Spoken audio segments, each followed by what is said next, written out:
Հայկական մամուլը աննախադեպ զարգացում է ունեցել 19-րդ եւ 20-րդ դարերում։ Հայ մամուլի պատմության ընթացքում եղել են թերթեր, որոնք տարբեր պատճառներով լույս են տեսել ընդամենը մեկ անգամ։ Մեկօրյա այս բացառիկ թերթերը, չնայած իրենց ունեցած կարճ կյանքին, ուրույն դեր են ունեցել հայ մամուլի զարգացման գործում։ 33 անուն մեկօրյա թերթեր եւ ամսագրեր են այսօր պահվում ավելի քան 15000 հին ու նոր պարբերական մամուլի հարուստ հավաքածու ունեցող գրականության եւ արվեստի թանգարանում։ Թերթային այս համարները տպագրվել են 19-րդ դարի վերջից մինչև 20-րդ դարի կեսերը, հիմնականում Երևանում, Թիֆլիսում, Մոսկվայում, Պոլսում։ Խոսելով մեկօրյա գրական եւ գեղարվեստական թերթերի մասին, հարկ է առանձնացնել մի քանիսը։ Օրինակ, Հորիզոնում տպագրվել են գրական հայտնի գործեր, նաև Հովհաննես Թումանյանի կատարած թարգմանությունները։ Նոր փորձ եւ Նոյեմբեր հանդեսներում տպագրվել են գրաքննադատական հոդվածներ, իսկ հայտնի Նավասարդ տարեգիրքը տպագրվել է 1914 թվականին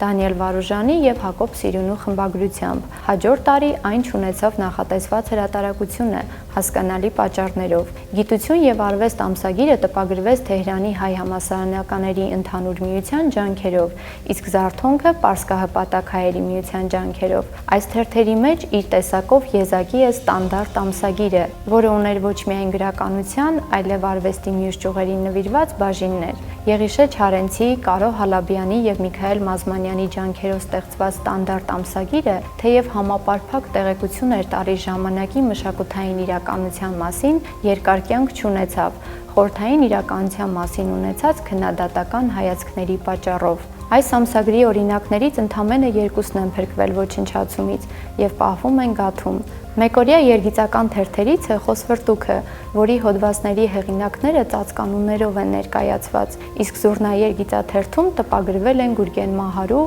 Դերենիկ Դեմիրճյանի եւ Աթաբեկ Խնկոյանի երգիծապատումները։ Գաթում պահվող մեկօրյա այս թերթերի բովանդակությունը ներկայացնում է ժամանակի պատմական եւ մշակութային դիմագիծը։ Այս թերթերը յուրահատուկ վավերագրեր են, ստեղծված քարոզչական նպատակների, դիմադրության, հումորի եւ փորձարարության համատեքստում։